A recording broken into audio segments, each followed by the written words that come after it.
بەناوی خوای گەورە سڵاوتان لەبێت بینەرانی بەڕێز و خۆشەویست بۆ یەکەم جار لە مێژووی پەرلەمانی کوردستاندا 24 ئەندامی پەرلەمانی کوردستان واژۆ بۆ لێپرسینەوە لە سەرۆکی حکوومەت و جێگرەکەی و وەزیری دارایی کۆ دەکەنەوە. پرساندنی ئەو 24 پەرلەمانتارە لە حکوومەتی هەرێمی کوردستان بۆ پرسی لێبڕینی لە سەدا 21 موچەی موچەخۆرانە بە شێوەیەکی نایاسایی. ئەم شەو لە بەرنامەی ئەمڕۆ بە میوان دەرێک لە بەڕێزان دکتۆر مەحیەدین حەسەن سەرۆکی فراکسیۆنی ئازادی لە پەرلەمانی کوردستان، هەروەها ڕووپاک ئەحمەد پەرلەمانتاری کوردستان لە فراکسیۆنی کۆمەڵی ئیسلامی تاوتوی ئەم پرسە دەکەین. سەرەتا راپۆرتێک دەبین دواتر لەگەڵ میوانەکانمان دەست بە گفتوگۆکەمان دەکەین. لێبڕینی موچەی فەرمانبەرانە و پرسەی سەرجەم چین و توێژەکانی هێناوەتە دەنگ تەنها لێبڕی موچە نەبێت کە حکوومەتی هەرێمی کوردستانە. فراکسیۆنی کۆمەڵی ئیسلامی بە هاوکاری فراکسیۆنە جیاوازەکان داوای پرساندن لە سەرۆکی حکوومەتی هەرێم و جێگرەکەی و وەزیری دارایی دەکەن.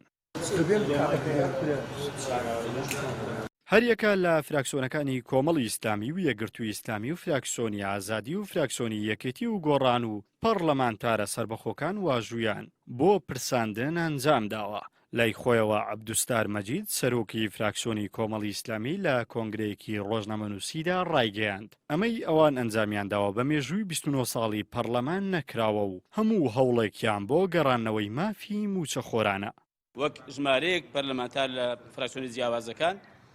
کە بریتێ لە پرساندن واتە ئیستیجواب لە سەرۆکی حکوومەت هەرێمی کوردستان و جێگیری سەرۆکی حکوومەت و وەزیری دارایی سەبارەت بە لێبڕینی سەدا 21 موچەی فەرمانبەران کە ئەمە بۆ دووەم جارە کە لە ماوەی 4 مانگدا تەنها 2 موچە دابەشکراوە ئەویش بە لێبڕینی سەدا 21. ئێمە داوامان کردووە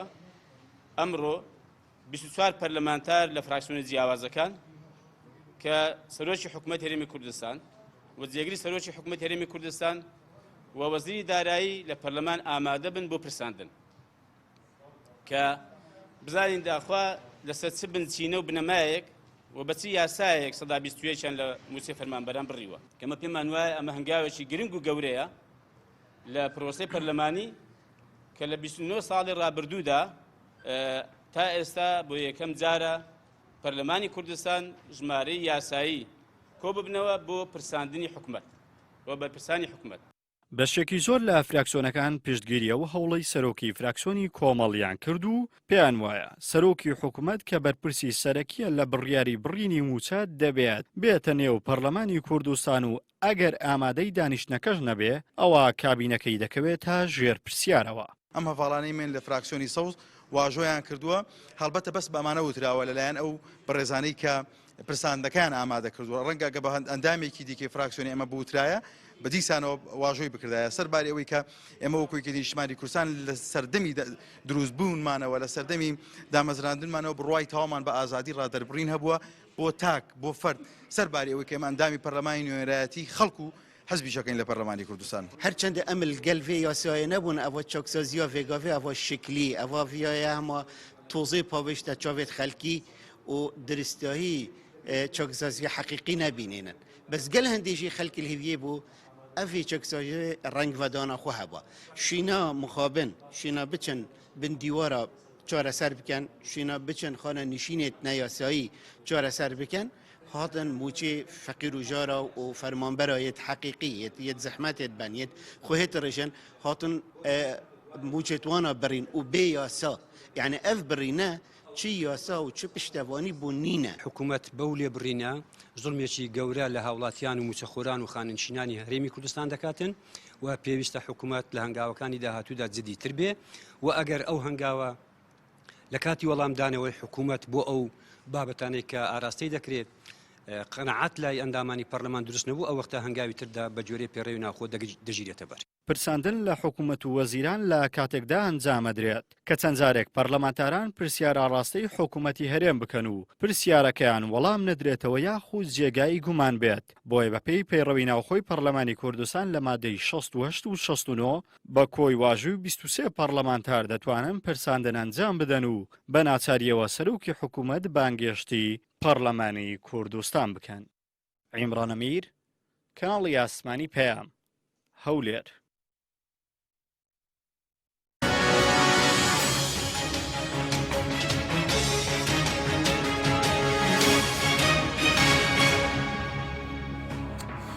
جارێکتر سڵاوتان لەبێت بینەرانی بەڕێز سوپاس بۆ میوانەکانمان دکتۆر مەحیەدین ئەگە سەرەتا لە بەڕێستانەوە دەست پێ بکەین سەبارەت بە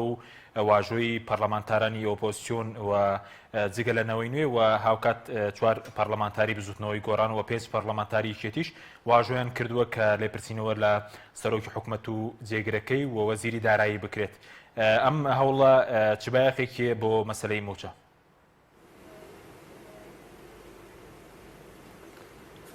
سەرەتا سپاس بۆ ئێوە و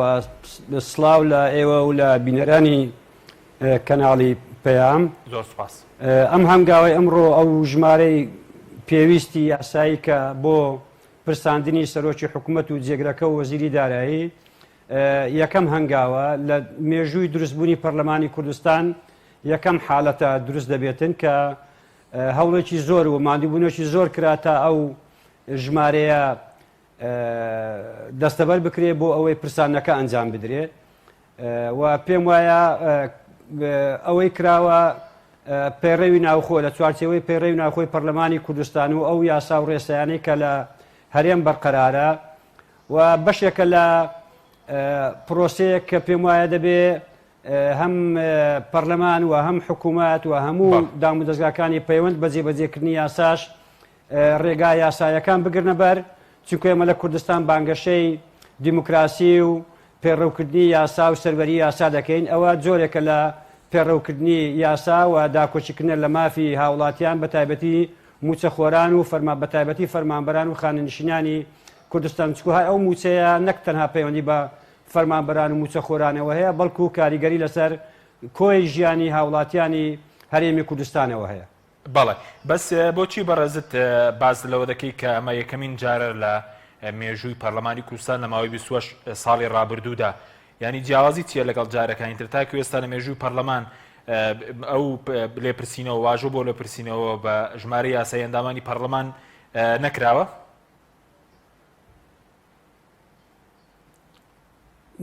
نەخێر ئەوە یەکەم جارە لە پەرلەمانی کوردستان مەسلەی پرساندنی حکوومەت بکرێتە یاداشت پێشکەش بکرێت داوای لێپرسینەوە لە حکوومەتی هەرێمی کوردستان بکرێت لە کابینەکە لە خولەکانی ڕابردوو تا ئێستا ئەو کارە نەکراوە. باشە بەس بۆچی لە پەرلەمانتارانی ئۆپۆزیسیۆن پەرلەمانتارانی بڵێن نەوەی نوێکەوانی ئۆپۆزیسیۆنن بەشداریان نەکردووی چۆکارێکەیە کە پێویست نییە وەکو فراکسیۆنە ئۆپۆزیسیۆنەکان تەنسیقتان زۆر باش بێت لە پەرلەمان بە تایبەتی لە پرسێکی گرنگی پەیوەست بە موچەی موچەخۆران؟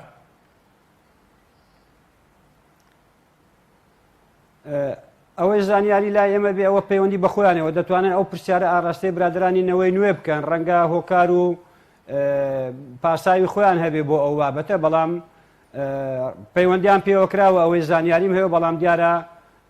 واژویان نەکردێت لەسەر ئەو یاداشتنامەیە. بەڵێ دواتر دەگەرەمەوە لای بەڕێزت دکتۆر ئەوروپا خان جەنابیشت بەخێربەی سەبارەت بە پرساندن و لێپرسینەوە لە حکوومەت و بڵێن ئەندامانی ئەنجومەنی وەزیران باخەکەی چیەوە لە پەیڕەوی ناوخۆی پەرلەمانی کوردستان چۆن ئەم پرسا باس کراوە؟ بەناوی خوای گەورە و میهرەبان زۆر سوپاس کاک حەچیم، سڵاو ڕێزم هەیە بۆ سەرجەم بینەرانی کەناڵی پەیام و بۆ ئێوە بەڕێز و میوانە بەڕێزەکەشتان. بەڵێ دیارە پرۆسەی چاودێریکردن لە پەرلەمانی کوردستان کە یەکێک لە ئەرکەکانی پەرلەمانتار و هەروەها دامەزراوی پەرلەمانی کوردستان پرۆسەی چاودێریکردنە بە چەند قۆناغێک ئەو پرۆسەیە ئەنجام دەدرێت لەلایەن پەرلەمانتاران و فراکسیۆنە جیاوازەکان. ئەو قۆناغانەی کە پرۆسەی چاودێریکردنی پێدا دەڕوا و هەروە پێی ئەنجام دەدرێت بریتین لەوانە یەکەم قۆناغی پرسیار لە وەزیری تایبەتمەند یاخود سەرۆکی ئەنجومەنی وەزیران دەکەی. دوای ئەم قۆناغا داوای ئەوە دەکەی کە بابەتێک یاخود بابەتێکی گشتی بۆ گفتوگۆ بخرێتە بەرنامەی کاری کۆبوونەوەی پەرلەمان، زیاتر ئەو بابەتانەی کە بەلای خەڵکەوە گرنگە یاخود ئێمە کە نوێنەرایەتی خەڵکی هەرێمی کوردستان دەکەین دەبینین ئەو ماوەیە یاخود ئەو ماوەیە کە بۆ نمونە ڕابردوو چ لەلای خەڵک زۆر گرنگ بووە، ئێمە پێشکەشی دەستی سەرۆکایەتی دەکەین وەکو بابەتێکی گشتی و بەلای خەڵکەوە گرنگە بۆی بخرێتە بەرنامەی کارزە. ئەو بابەتە پێویستی بە حکوومەت بێ بانکێشتی بکەین و چ وەزیرێک تایبەتمەندە بۆ بابەتە دیارە ئێمە وەکو فراکسیۆنی کۆمەڵ و هەروە فراکسیۆنە ئۆپۆزیسیۆنەکانی تریش وە هەندێک لە پەرلەمانتارانیش چەندان جار پرسیارمان لە سەرۆکی حکوومەت وە جێگرەکەی وەزیری دارایی کردووە بە پرسیار بۆمان ناردوون کە ئایا ڕەوشی خەڵک بۆ وایە و هەروەها پرسی موچە بۆ چانابێت دە چەند مانگی ڕابردوو دەبینین موچە 2 مانگ جارێک دەدرێ موچە بە 50 ڕۆژ جارێک دەدرێ و هەروەها دەبینین ڕۆژانە گوێمان لەوە دەبێت کە ڕێک کەوتن لەگەڵ بەغدا نەخێ ڕێک نەکەوتن و بە شەبوت جەدێ نایە موچە تاخیر دەبێت لە کاتی خۆی نایە لە 2 مانگی ڕابردووش بینیمان کە چ جای ئەوەی کە موچە لە کاتی خۆی نەدەهات بە لێبڕین بە 21 لێبڕینەوە موچە دەهات ئەمیش بە چەند بە 50 ڕۆژ جارێک بە 2 مانگ جارێک ئەوەن دەشیان پێدابین نەدەکرا بۆیە ئێمە چەندان جار پرسیارمان کردووە لە سەرۆکی حکوومەت و هەروە وەزیری دارایی و هەروە جێگری سەرۆکی حکوومەت بەڵام بەداخەوە تا ئێستا هەندێکیان یان وەڵام نەدراونەتەوە یان وەڵامەکان قەناعەت پێکەر نەبووین بۆیە چوین بۆ قۆناغی دووەم کە خستنە ڕووی بابەتێکی گشتیە بۆ گفتوگۆ لە کۆبوونەوەیەکی پەرلەمان ئێمە ژمارە یاسای ئەندامانی پەرلەمان 48 کاتژمێر یاخود دەتوانم بڵێم 28 کاتژمێر بەر لە کۆبوونەوەی پەرلەمان بکە کۆبوونەوەی ڕابردوو وەکو لە پەیڕەوی ناوخۆی پەرلەمانی کوردستان هاتووە ئێمە داوای ئەوەمان کردووە کە بابەتێکی گشتی کە بابەتی پرسی موچێ لێبڕینی موچێ فەرمانبەرانە بخرێتە بەرنامەی کاری کۆبوونەوەی پەرلەمان ئەوە بوو خۆشبەختانە ئەو داوای ئێمە بە جۆرێک جێبەجێ کرا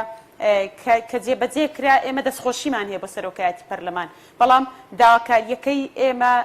بریتی بوو لە بانکێشکردنی سەرۆکی حکوومەت و هەروە جێگری سەرۆکی حکوومەت و وەزیری دارایی بەڵام حکوومەتی هەرێمی کوردستان ئامادە نەبوو کە سەرۆک وەروە جێگرەکەی بنێرێتە پەرلەمان تەنها وەزیری دارایی ناردە پەرلەمان و وەزیری داراییش کە هاتە بەردەم پەرلەمان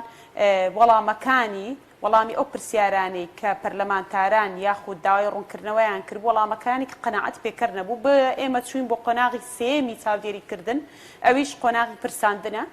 پرساندنی سەرۆکی حکوومەت و هەروەها جێگری سەرۆکی حکوومەت و وەزیری دارایی چونکە ئەوانە بەرپرسی یەکە من لە لێبڕینی موچەی فەرمانبەران و هەروەها ئەو بارودۆخەی کە بەسەر هەرێمی کوردستان و ئەو دۆخەی کە موچەخۆران تێکەوتون پێیدا تێپەڕ دەبێ ئەوان بەرپرسی یەکە من بۆیە ئێمە وەکو ئەرکی سەرشانی خۆممان کە ئەرکی نوێنەرایەتیکردنی خەڵکە بۆچ پەرلەمانتاریمان ئێمە هەڵساین بە پرساندنی ئەو بەڕێزانەی کە باسم کرد ئەو پرساندنیش بەڕاستی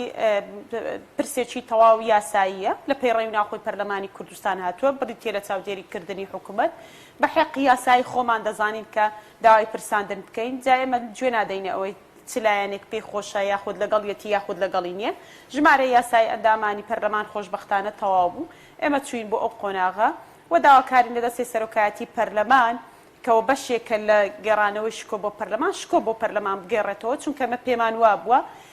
ئێمە بە ئەرچی خۆمان هەستین و هەروە پەرلەمان بە ئەرچی خۆی هەستێ ئەوە شکۆ بۆ پەرلەمان دەگەڕێتەوە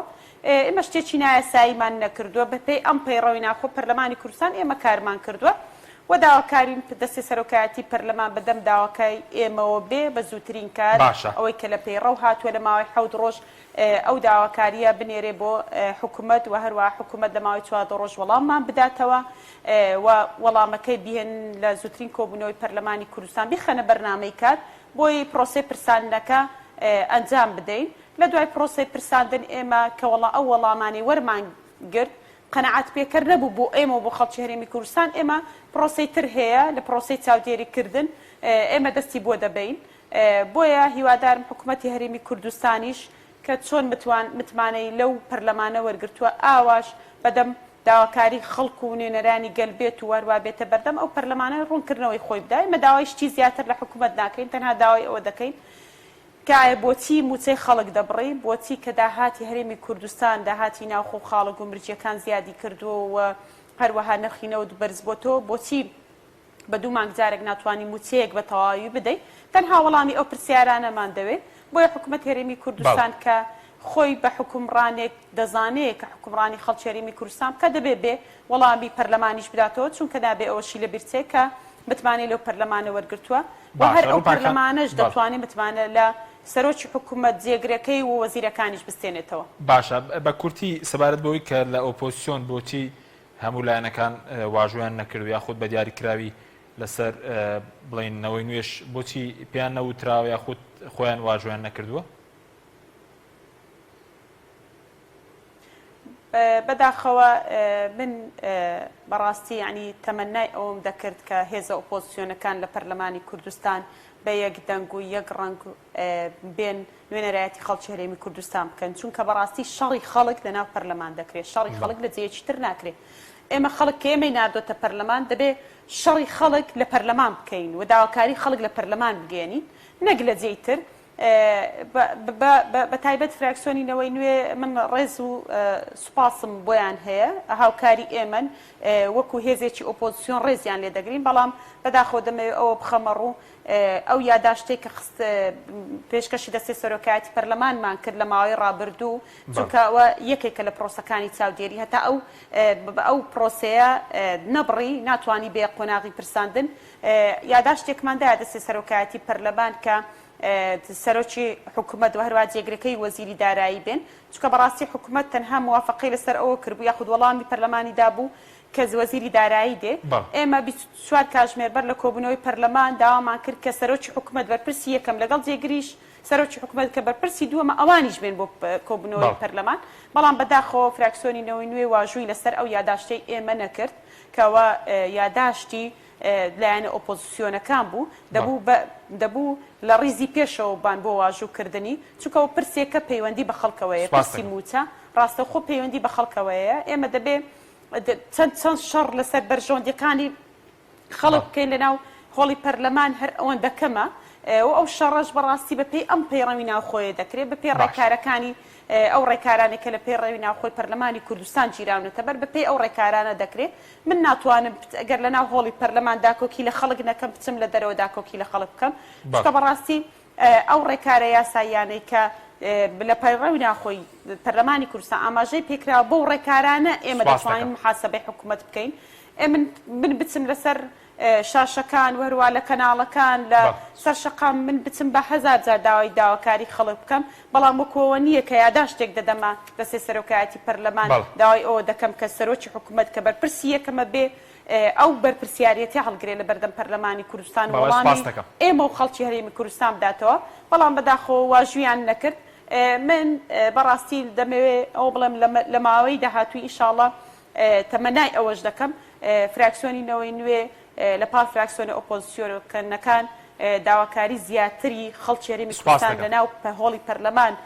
بداتە دەستەی سەرۆکایەتی پەرلەمان و هەروە حکوومەتیش و بەدەم داواکاری خەڵکەوە زیاتر، چونکە خەڵک چاوی لە ئێمەیە لەناو هۆڵی پەرلەمان شەڕی لەسەر بکەین. بەڵێ سپاس دەکەم. دکتۆر مەحیدین سەبارەت بە سەرۆکاتی پەرلەمانی کوردستان ئەگەر بێت و ئەم یاداشەی ئێوە دەتوانرێت ینی نەیخەنە بەرنامەی کارەوە لە کاتێکە ئێوە هەموو ڕێکارێکی یاساییتان وەکو فراکسیۆن ئۆپۆزیسیۆنەکان و بەشێک لە فراکسیۆنی یەکێتی و گۆڕانیش بڵێن پێشکەش کرد دەتوانن پەرارێزی بخەن؟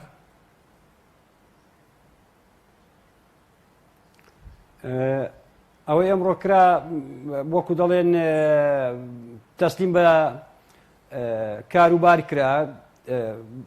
کاروبار کراوان خۆیان پێشکەش بە دەستەی سەرۆکایەتی پەرلەمانی دەکەن. دەستەی سەرۆکایەتی پەرلەمان ناتوانێت ئەو یاداشتنامەیە وەکو دەڵێ نگوم بکاتێن، چکو بە جۆرەیە پێڕەودا ڕۆیشتووە و دەبێت پەرلەمان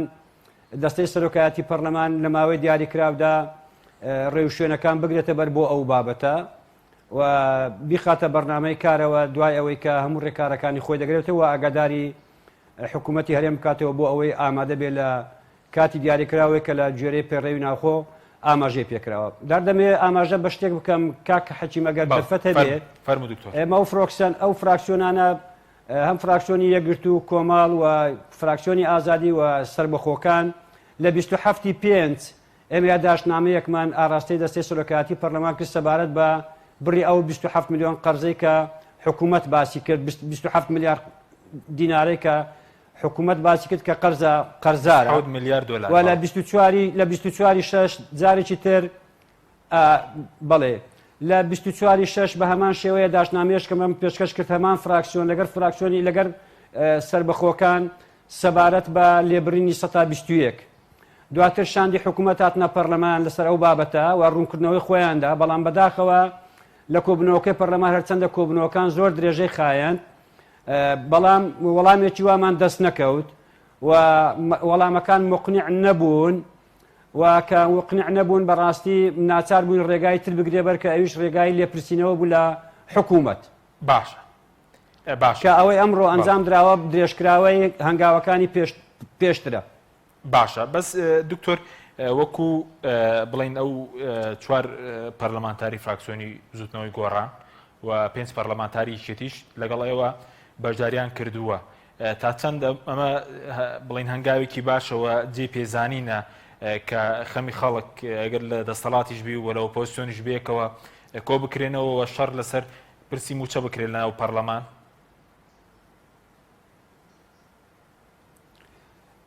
ئەوەی دەستخۆش ئەوەی ئەمە ئەمڕۆ کردوتمان بە ناوی فراکسیۆنەکانی ئۆپۆزیسیۆن ئەرچی سەرشانی خۆمانە و ئەرچی سەرشانی هەموو ئەندام پەرلەمانێکە داکۆچی لە ماف و بژێ و ژیان و گوزەرانی هاوڵاتیان و دەنگدەرانی ئەو هەرێمە بکاتن بۆیە من دەستخۆشی لە هاوڕێیانم لە ئەوانەی لە فراکسیۆنی گۆڕانن ئەوانەی لە فراکسیۆنی یەکێتی نیشتیمانین و ڕەنگە کەسانی تریش لە هاوڕێیانمان لە هاوپیشەکانمان لە پەرلەمانی کوردستان ڕەنگە بەدڵ لەگەر ئەو یاداشنامە بن بەڵام ڕەنگە هەندێک کۆکار هەبێ کە ڕێگای پێنەدابن واژوو لەسەر ئەو یاداشنامەیە بکەن و پێم وایە ئەرچی پەرلەمانە چکو ئەوە جۆرێکە لە خەباتی مەدەنی دوور لە تون و تیژی و بینیمان ئەوانەیە کە لە هەندێک خۆپیشاندان بەداخەوە دەڵێم هێرشکردنە سەردام و دەستگاکانی حکوومەت و هەندێک بارەگای حزبەکان کە کارێکی نەشیاوە ئێمە دەمانەوێت ڕێگای یاسایی و ڕێگای پێڕەوی و ئازادی ڕادەربرین لە چوارچێوەی خەباتی مەدەنی و تێکۆشانی مەدەنی بێ و داوای ماف و قوت و ژیانی هاوڵاتیانی کوردستانی بکەیت هەرچی هەر هەموو ئەندامانی پەرلەمانە ڕەنگە بەڵام هە بەشێک لەوانە هەندێک کۆکاریان هەبێت کە نەتوانن واژوو لەسەر ئەو یاداشنامەیە بکەن باشە بەس پێ وایە بەڵام ئەوانەی واژویان کردیا جێگەی دەستخۆشین و جێگای تەقدیرن و ڕەنگە ئاستەنجیشیان بۆ دروست بێ بەڵام هیوادارم بتوانن بەسەر ئەو ئاستانگانە سەرکەوت باشە پەرلەمانتار هەیە و کواگەداربی لە فراکسیۆنی پارتی بێ لایەنەکانی تر بێ ئەگەر فشار نەبێ واژۆی بکایە یاخود دڵی لەگەڵم لێپرسینەوە لە حکوومەت سەرۆکی حکوومەت و جێگرەکەی وەزیری دارایی بێت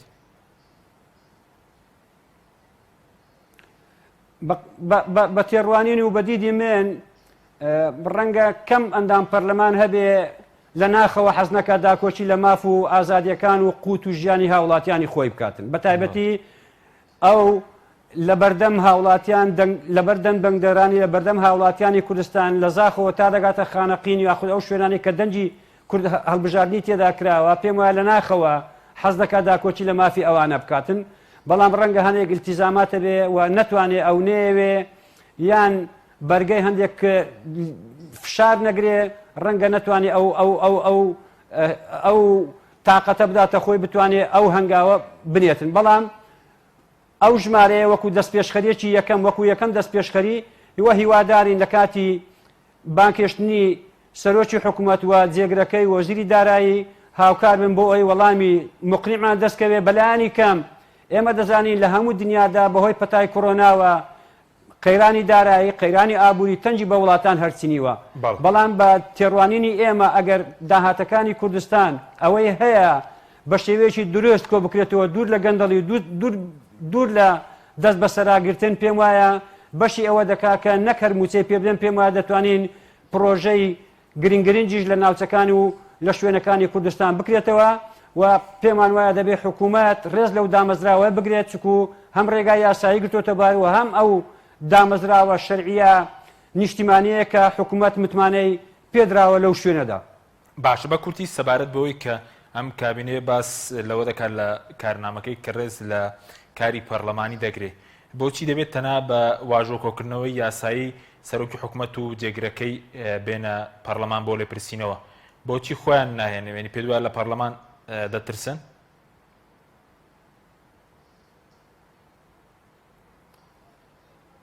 من ناتوانم لە باتی ئەوان لە جیاتی ئەوان وەڵامی ئەوە بدومەوە بەڵام ئەوەی یاسایی و ئاساییە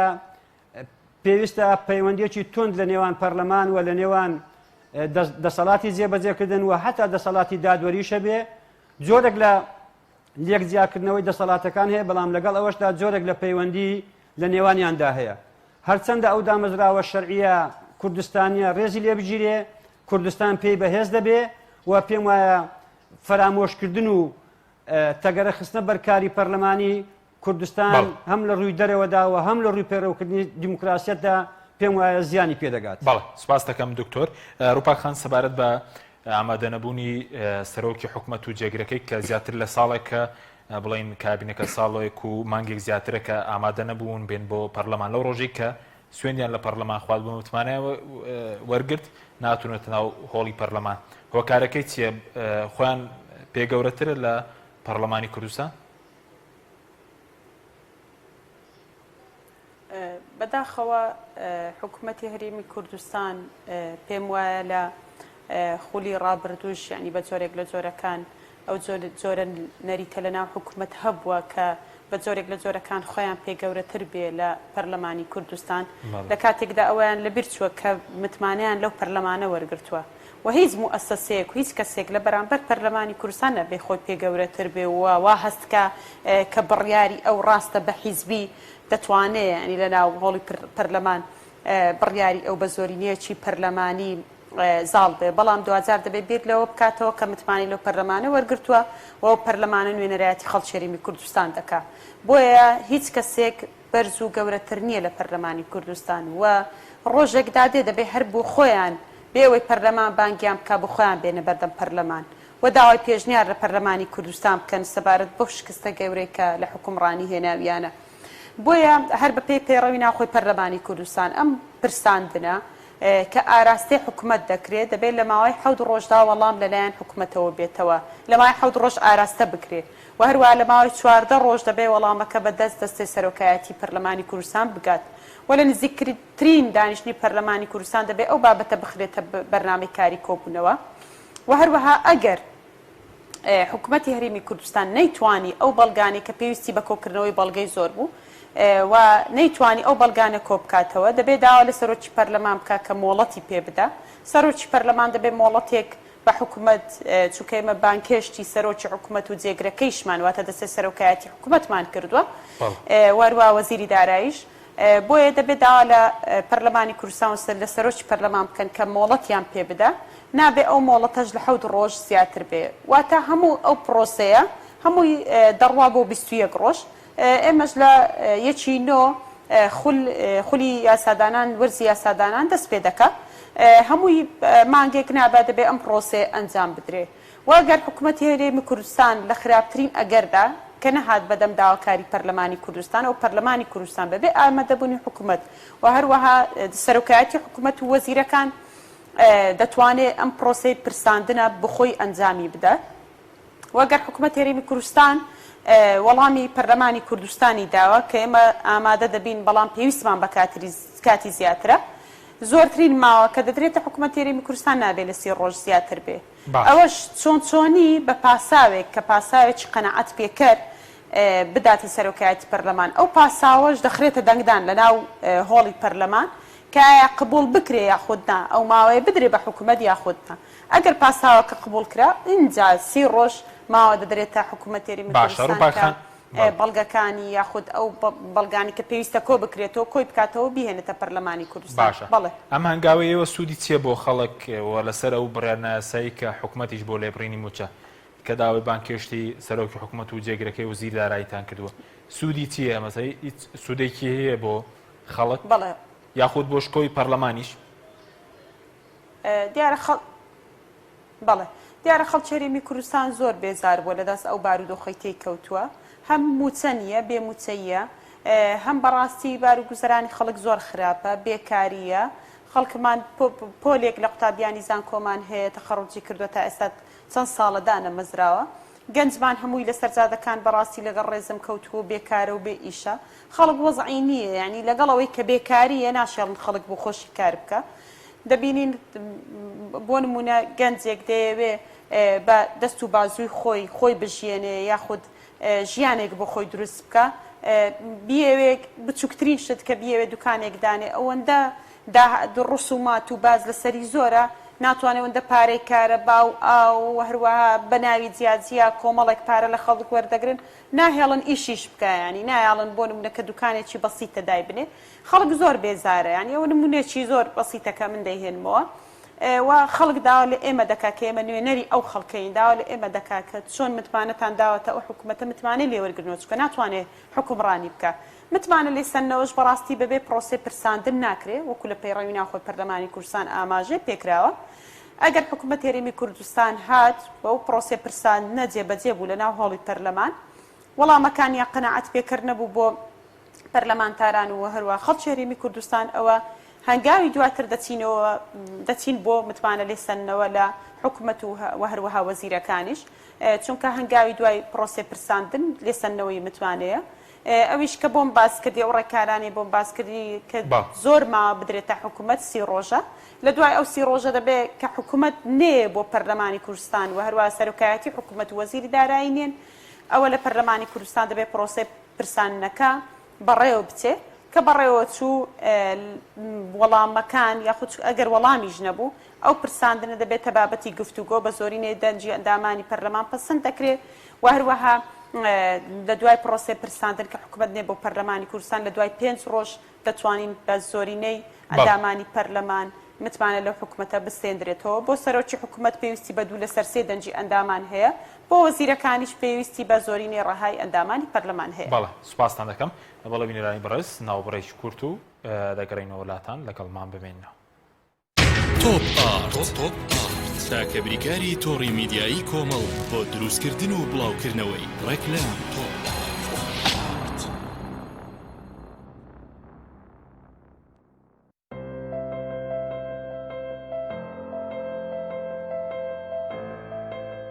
چونکە شیر لە ژیانی هەموماندا گرنگی خۆی هەیە من باشترین شیرم بۆ خەزانەکەم هەڵبژاردووە هەموو کات شیری ئاڵتونسا بە منداڵەکانم دەدام بۆ ئەوەی مێشتێکی چالاک و داهێنەرانەی هەبێت من بە شیری ئاڵتونسا کێک و شیرینی دروست دەکەم شیری ئاڵتونسا ڕۆڵێکی گرنگی لە خێزانی ئێمەدا هەیە 100% سروشتی تامێکی نایە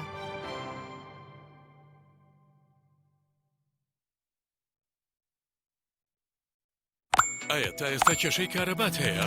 بێزار بوویت لە کێشەی کەمی کارەبا و بڕانی بەردەوامی؟ بە دوای کارەبایەکی بەردەوام و بێکێشە و تێچووی کەمدا دەگەڕێیت؟ ئەوە فانسی پاوەر سەرجەم و کێشانەی بۆ چارەسەر کردویت بە دانانی سیستەمی سۆلار و وەرگرتنی وزە لە خۆرەوە با بەکارهێنانی باشترین مەوادی ستانداردی جیهانی کە سەرجەمیان گرنگی چەندین ساڵیان لەگەڵدایە بە سەرپەرشتی ئەندازیار و ستافی شارەزا و بازمون کارەکان جێبەجێ دەکرێن ئەم سیستەمە دوورە لە تێکچوون و هیچ تێچوویەکی ڕۆژانەی نییە هەروەها بە دۆستی ژینگە ناسراوە و ژینگە لە پیسبوون دەپارێزێت فانسی پاوەر بۆ داهاتوویەکی ڕووناکتر ناونیشان سلێمانی شەقامی مامۆستایان نزیک شەقامی قەنات تەلاری جاسەنە 0 153 85 85 ئەم کوڕاناوی چالاکە حەزی لە چپسێکی چاکە بۆیانینی لای تاکە زۆر تەندروستە و زۆر پاکە ئەم چەشناوی باریە حەزی لە چپسی نینیە نینی تامی سروشتیە هیچ چپسێک وەک ئەو نییە هەژوانیش کوڕێکی جوانە حەزی لە ئاهەنگێرانە لە یادی لەدایک بوونەکەی چپسی نینی بوو هەڵبژار دەکەی نینی هاوڕێی مناڵانە تامی خۆشە و بێزیانە بۆن و ڕەنگی هەمە جۆرە شێوە و قەبارەی زۆرە بشاری نینی تامێکی لە یاد نەکراو برنجێک بخۆن کە دڵنیابن لەسەر چاوەکەی چونکە تەندروستیتان لە هەموو شتێک گرنگترە برنجی سروشتی شیمال باشترین جۆری برنج لە تەواوی دنیا ئەویش بەهۆی ئەوەی لە خاکێکی بەپیت و جەوێکی شێدار و باراناوی شیمالی ئێراندا دەڕوێت برنجێکی سروشتیە و هیچ مادەیەکی کیمیایی و حافزەی تێکەڵ نییە و هیچ زیانێکی بۆ سەلامەتی و تەندروستی و قەڵەوی نییە بگرە زۆریش بەسوودە پێکاتە و ڤیتامینەکانی برنجی سروشتی شیمال پرۆتین ئاو ڤیتامین ئی کالیسیۆم ئاسن مەگنیسیۆم مەنگەنیز پۆتاسیۆم ڤیتامین B1 B2 B3 B5 B6 واتە ئەم برنجە برنجی کارگەکان نییە خاڵی بێت لە ڤیتامین بەڵکو چڵتوکە و خۆمان کڕی دەکەین شێوازی لێنانی لەگەڵدایە بۆ دەستکەوتنی برنجی سروشتی شیمال پەیوەندی بکەن بە 1970 353 27 27 هەر کات تاقیتان کردەوە خۆتان بڵاوی دەکەنەوە.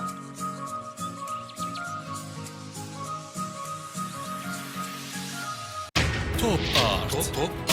چاکە بریکاری تۆڕی میدیایی کۆمەڵ بۆ دروستکردن و بڵاوکردنەوەی ڕێکلام تۆپ.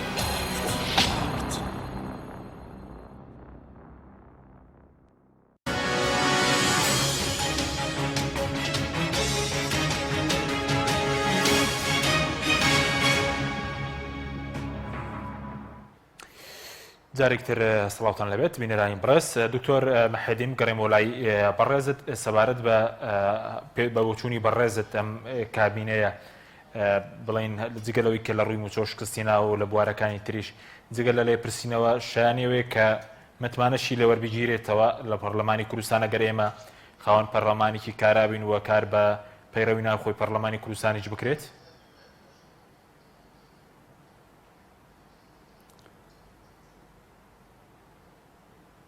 بەڵێ ئەمە هەنگاوی یەکەم لەو بوارەوە ئەوەی کراوە ئەمڕۆ کراوە ئەوەی ماوەتەوە لەسەر دەستەی سورەکاتی پەرلەمان ڕێکارەکان بگرێتە بەر تا دەگەینە ڕۆژی ئامادەبوونی سەرۆکی حکوومەت و جێگرەکەی و وەزیری دارایی دوای ئەوە بزانین ئایا ئامادە دەبنیان ئامادە نابن لە هەردوو حالەتدا ئەگەر ئامادە بوون یان ئامادە نەبوون و یاخود وەڵامەکانیان جێی بڕوا پێکراو نەبوون ئەو وەختە دەچینە هەنگاوی ئەوەی کە لێسەنەوەی متمانە دەبێت بەڵام بۆ لێسەنەوەی متمانە پێم وایە کارێکی زەحمەتە چونکو پێویستی بە دوو لەسەر سێی ئەندامانی پەرلەمان هەیە کە زیاتر نزیکەی دەکات 74 ئەندامی پەرلەمان پێم وایە ئەو ژمارەیە زۆر بە زەحمەت بەدەست دەهێتن بەڵام ئەو وەختە ئەندامانی پەرلەمان دەکەونە سەر وەکو دەڵێن سەنجی مەحاک کامە ئەندام پەرلەمان یاخود کامە پەرلەمانتاردا کۆچی لە ماف و ژیان و قوتی هاوڵاتیانی خۆی دەکاتن وە کامە پەرلەمانتار بێدەنگە لە بەرامبەر ئەو زوڵم و ناعەدالەتەی کە هەیە لەسەر موچەخۆران و خانە نیشینانی هەرێمی کوردستان. باشە بەس بە بۆ چوونیەوەکو جگەل فەرموو جگەل لەمەش ئەو وەختە پێویست بۆ ناکە لەسەر شاشەی تەلەڤیزیۆنەکان و لە ڕاگەیانەکان بە مزایداتی سیاسی داکۆچی لە ماف و ژیان و قوتی هاوڵاتیان بکەن. بەڵ پێ دوای ئێستا پەرلەمانتاران هەم بۆ ئەوەی کە سەرۆکاتی پەرلەمان بۆی یاراشتەکەیەوە بۆ لێ پرسیون لە سەرۆکی حکوومەت و جێگرەکەی وەزیردارایی بخاتە بەرنامەی کارەوە و هەم دوای قۆناغی لێ پرسیەوە بۆ مەسەلەی متمانە وەرگرتنەوە یاخود نەوەرگرتنەوە هەردووکیان پەرلەمانتاران لە بەردەم تاقیکردنەوەیکی سەختدان و پەرلەمانی کوردستانیش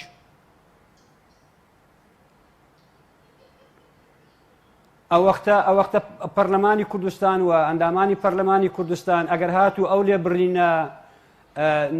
بەناحەقی کراوە لە بەرامبەر موچەی فەرمانبەران و خانەنشینانی کوردستان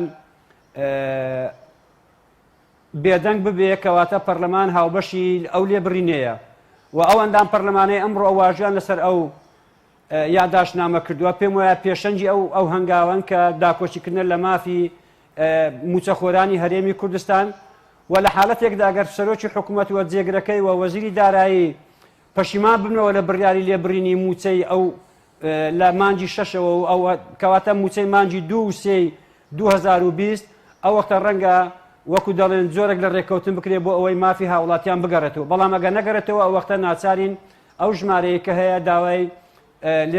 داوای دوای ئەوەی کە حکوومەت ئەگەر ئامادە بوو وەڵامەکانی بڕوات پێکەر نەبوو یاخود ئامادە نەبوو هەر ئامادەی پەرلەمان بێ و دانیشتن بکات لە پەرلەمان لەسەر داوای دەستەی سەرۆکایەتی پەرلەمان ئەو وەختە هەنگاوی تر دەگیرێتە بەر وە ڕەنگە ئەو وەختە ئەندامانی پەرلەمان دەکەونە سەر سەنجی مەحاک و ئەو وەختە هاوڵاتیان با بڕیار لەسەر ئەوە بدەن ئایا کامە پەرلەمانتار ڕاستگۆ بووە و دەنجی حەقیقی هاوڵاتیانی کوردستانی بووە کە داکۆچی لە ماف و ئازادیەکان و بژێوی ژیانی هاوڵاتیانی خۆی بکات. باشە ئەگەر بە کوچ وەڵامی و پیسارەشمان دێتەوە دکتۆر ئێوە هەمووکو فراکسیۆنی ئازادی لە پەرلەمانی کوردستان و هەمووکو حیزبەکەشتان پێتان وایە کابینەیە شکستی هێناوە لە موچە و لە بوارەکانی تریش؟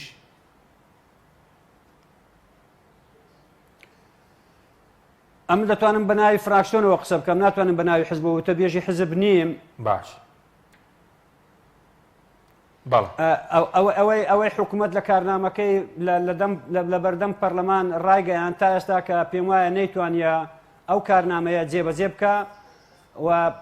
بۆ ئەوەی بێ ڕوونکردنەوە بدا لەسەر جێبەجێنەکردنی کارنامەی حکوومەتەکەی پێم وا بوو دەبۆ پەیوەندێکی بە تونند و تۆڵ لە نێوان حکوومەت و پەرلەمان هەبێ و بەبێ داواکردن ئەنجومەنی وەزیران و حکوومەتی هەرێمی کوردستان مانگانە بێ سەردانی پەرلەمان بکەوە ئامادەی دانیشتەکان ببێ بۆ ڕوونکردنەوە بداتە پەرلەمانتارانی کوردستانی بۆ ئەوی ئاگاداری هەموو بارودۆخەکەی وڵاتی خۆمان ببین و دەیان کێشە خۆتان دەزانن ئێمە لە 2014 تا ئێستاکە بودجە بۆ پەرلەمانی کوردستانیە بەڵام بەدایان ملیۆن دۆلار خرج دەکرێت بە بڕیارێک لە ئەنجومەنی وەزیران بەڵام تا ئێستا پەرلەمانی کوردستان بێ ئاگایە بۆیە پێم وایە حکوومەت تا ئێستاکە لە کارنامەکەی سەرکەوتو نەبووە و ڕەنگە پاسا و مبەڕاتی تایبەتی خۆی هەبێ بەڵام پێم وا بوو دەبێت لە بەردەم پەرلەمان باش لەو لەم پەڕانە بکە کە ڕێگرن لە بەرجێبەجێکردنی ئەو کارنامەیە کە خۆیان لایەنەکانی بەشدار بوو لە حکوومەت نووسیوانەوە کە بەڵێنیان بە هاوڵاتیاندا لە ماوەی ئەو 4 ساڵەدا بێن ئەو بەرنامەیە جێبەجێ بکەن بەڵام داخەکەم ئەوە 2 ساڵی تێدەپەڕێ بەسەر حکوومەت ڕانی لە هەرێمی کوردستان و هەڵبژاردنەکان بەڵام تا ئێستاکەن هەموو ئەو بوارانەی کە پەیوەستن بە ژیانی هاوڵاتیان لە پەروەردە لە تەندروستی لە خوێندنی باڵا لە خزمەت گوزارەکانی ئاو کارەبا پێم وایە پاشەکشەی کردووە پێشەوە نەچوە. باشە ڕووپاک خان بۆ چوونیە وەکو فراکسیۆنەکەتان لەسەرم کابینێ پێتان وایە کابینێ جگە لە موچە لە ئیدارەدانی کۆرۆنا بڵین لە دۆسەی ئازادی و مامەڵە لەگەڵ خۆپیشاندانەکان لەگەڵ پەرلەمان لە هەموو بوارەکانە شکستی هێناوەم کابینەیەکی شکست خواردووە. بەڵێ خۆی کاک حەچیم هەر کابینەیەک نەیتوانی ئیدارەی خەڵک بکە وە لە جێی ینی خواست و داواکاری خەڵک نەبوو پێم وایە ئەوە شکستە ینی ئەو پەڕ شکستە بۆ کابینەیە. دەبینین لە ماوەی ڕابردوو چەندین پێشهات هاتوونەتە پێش بۆ نمونە مەسەلەی ئەو ڤایرۆسەی کە ڕوبەڕووی هەموو جیهان و هەرێمی کوردستانیش لێ بەدەر نەبوو. هەرێمی کوردستان بۆ بە ئێستاشەوە کە بارودۆخەکە خراپە ینی سەقەتی سیستەمی تەندروستی وای کردووە بەڕاستی بێتە هۆکارێک کە ڕۆژانە چەندین خەڵک گیان لەدەست بدات. ینی ڕاستە ئەم ڤایرۆسێکی بۆ نمونە خەتەرە لەسەر گیانی ئەوەی کە توش دەبێ بەڵام بەڕاستی بەشێکی زۆریشی سەقەتی سیستەمی تەندروستیە. ینی ئێستا وای لێ هاتووە خەڵک لە هەرێمی کوردستان ئەوەی کە بۆ نمونە ئەو ڤایرۆسەشی توش نەبووە نەچۆتە ناو قەلبی بیر لەوە بکاتەوە کە لە ماڵی خۆی کە هەندێک ئۆکسجین ینی دابین بکات. بۆیە لە ماوەی ڕابردوو بینیمان کە ئەزمەی ئۆکسجین هەبوو لە بازاڕەکانیش. ینی سەقەتی سیستەمی تەندروستی وای کردووە کە خەڵک بیر لەو جۆرە ینی ئەمین نەبێ لە ژیانی خۆی و هەروەها لە مەسەلەی بۆ نمونە کە قەدەغەی هاتوچۆی نێوان شارەکان و هەروە نێوان محافەزەکان هەبوو کە چەندین خەڵک بە جۆرێک لە جۆرەکان بوونە قوربانی دەستی ئەو بڕیارە سەقەتانی کە لە حکوومەت هەرێمی کوردستان دەدران و هەروە تەداخولی بینی دەسەڵاتەکان دەکرا. دەماندید لە وەزارەتی ناخۆ بۆ نمونە کۆمەڵێک بڕیار دەردەکرا کە تەداخولی دەسەڵاتی یاسادانانی دەکرد یاخود تەداخولی دەسەڵاتی دادوەری دەکرد ئەمەش کە پێچەوانی دەستوری یاسا بوو. ینی شکستکەوە نەبێت چییە؟ جا سەرباری هەمووی بێ موچەی حکوومەتێک نەتوانێت کە لە ماوەی 50 ڕۆژ موچەیەک بە تەواوی بدات یاخود ماگانە نەتوانێت موچە بە لێبڕینیشەوە بداتە خەڵکی هەرێمی کوردستان و موچە خۆران. چجای ئەوەی کە بوون منە خەڵک بێکارە خەڵک بێوەزعە ینی بەڕاستی خەڵک لە بارودۆخێکی یەکجار خراپ و ناخۆشدایە. هەم دەبین لە ڕووی تەندروستی کە ئەو ڤایرۆسە لەناو هەرێمی کوردستان و پارێزگاکان بە جۆرێک لە جۆرەکان وا بڵاو بۆتەوە ماڵ نییە ینی نەخۆشیێکی نەبێ لەگەڵ ئەوەشدا خەڵک بارگوزەرانی ینی زۆر خراپ بووە و لەگەڵ ئەوەدا بۆ نمونە دەبینین کە کەرتی تایبەت و دەبین کە بەرپرسە حیزبیەکان زیاتر بەڕێوەی دەبن و خاوەنداریەتی دەکەن بارگرانیەکی ئەوەندە زۆریان خستۆتە سەر خەڵکی هەرێمی کوردستان خەڵک وای لێ هاتووە بەڕاستی ئەو سیارەی ژێرپێی خۆی دەفرۆشێ بۆی تەنها چارەسەری خۆی پێ بکات چکە دەبین لە نەخۆشخانە حکوومیەکان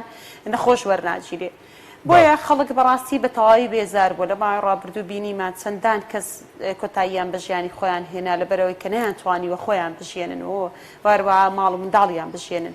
کە کاتکە حکوومەتێک وای لێ هات پێم وایە ینی لە ناوی شکست خوارد و زیاتر هیچکەی بۆ نەماوەتەوە بۆیە پەرلەمانی کوردستان کە بەڕاستی دامەزراوی پەرلەمانی کوردستان دامەزراوەیەکی پیرۆزە چکە لە نوێنەرایەتی خەڵکی هەرێمی کوردستان دەکەن دەبێت لە ئاست ئەو بەرپرسیارەتە بێ و لەو حکوومەتە بپرسێتەوە کە بۆچی بارودۆخ و گوزەرانی خەڵکت بەو جۆرە لێ کرد لە ماوەی یەک ساڵی حکومڕانی تۆ ئەوەندە وەزعی خەڵک کرد یعنی بەرەو خراپبوون برد لە هیچ بوارێک لە بوارەکان نەماوەتەوە ئێمە بڵین وڵا دڵمان خۆش بێ حکوومەت ئەوەی بۆ خەڵک کردووە بۆیە پێم وایە حکوومەت هەرێمی کوردستان تەواو ینی لە لوتکەی شکست بووندایە و نزیک بۆتەوە لە شکست چونکە لە سەرجەم ئەو بوارانەی کە باسمان کرد حکوومەت هەرێمی کوردستان شکستی هێناوە بۆیە پەرلەمانی کوردستان دەبێت بە سەرجەم ئەو ڕێکارانی لە پێڕەوی ناخۆ هەیە لە حکوومەت بپرسێتەوە و لێ پێچینەوەی لەگەڵ بکە و پرساندن و ئیستجوابی لەگەڵ بکە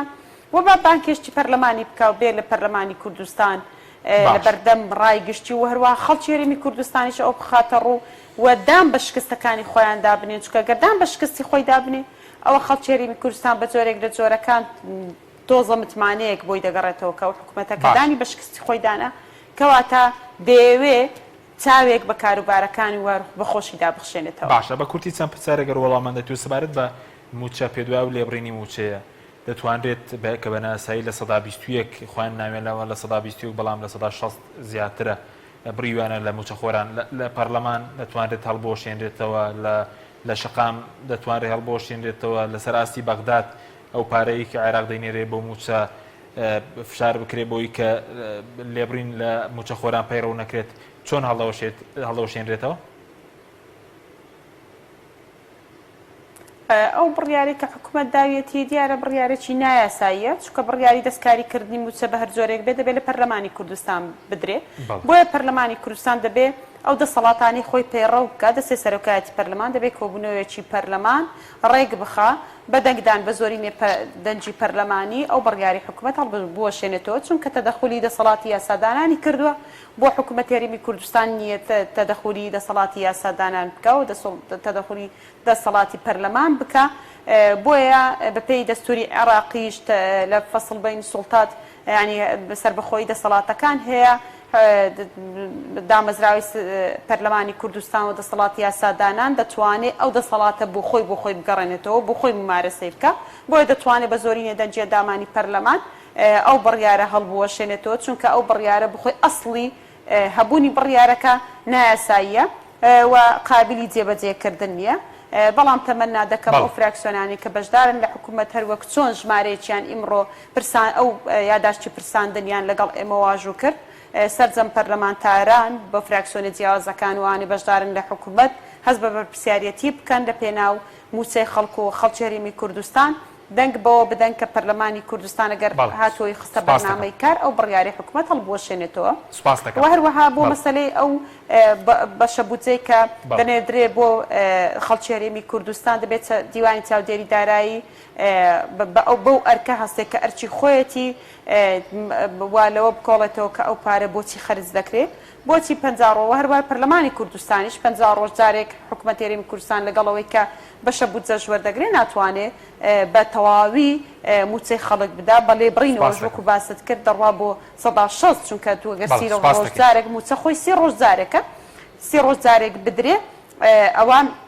دەبێتە لێبڕینی نزیک دەبێتەوە لە 160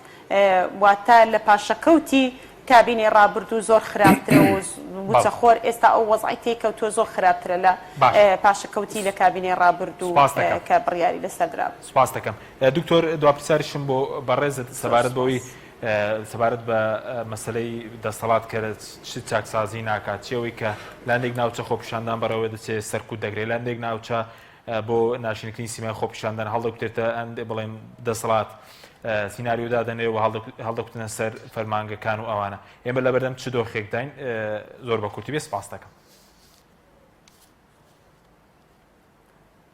دۆخی کوردستان ئەمە جیرۆدەی کۆمەڵێک قەیران بووین جگە لە قەیرانی ئابووری و دارایی هەم قەیرانی سیاسیشمان هەیە ناتەبایی هێزە کوردستانیەکان هەم لە بەرامبەر هەڕەشەکانی بەغدا و هەم لە بەرامبەر هەڕەشەکانی دەوڵەتانی دراوسێش و پێم وایە لە بەرامبەر پاراستنی قەوارەی هەرێمی کوردستان ئێمە دەبێت هەمومان یەک گوتار و یەکریز بین بەڵام بۆ مەسلەی داکۆچیکردن لە مافی هاوڵاتیان و بژێوی ژیانی هاوڵاتیان پێم وایە دەبێت دەنجی ڕاستەقینەی هاوڵاتیانی خۆمان بین لە پەرلەماندا و ئەوەی دەگوزارێت لە هەندێک ناوچە بە هەندێک خۆپیشاندان دەکرێت و دەستێژی دەکرێتە سەردام و دەستگاکانی حکوومەتی هەرێمی کوردستان یاخود هەندێک بارگای هەندێک حزب پێم وایە ئەوە زیان بە داواکاریەکان دەگەێنێ و هەم زیان بە خۆپیشاندەران دەگەێنێ و ئەو وەختە وەکو دەڵێن چاوەکان لەسەر مەسەلە ڕاستەقینەکان دوور دەخرێنەوە و مەسەلەکان بچوک دەکرێنە لەوەی کە کۆمەڵێک خەڵکی جێرەشێوێن هێرشیان کردوتە سەردام و دەستگای حکوومەتی هەرێمی کوردستان و بە زیانی هاوڵاتیان و داواکاریەکانیان تەواو دەبێت. بەڵێ سوپاس دەکەم زۆر سوپاس بۆ بەڕێزان دکتۆر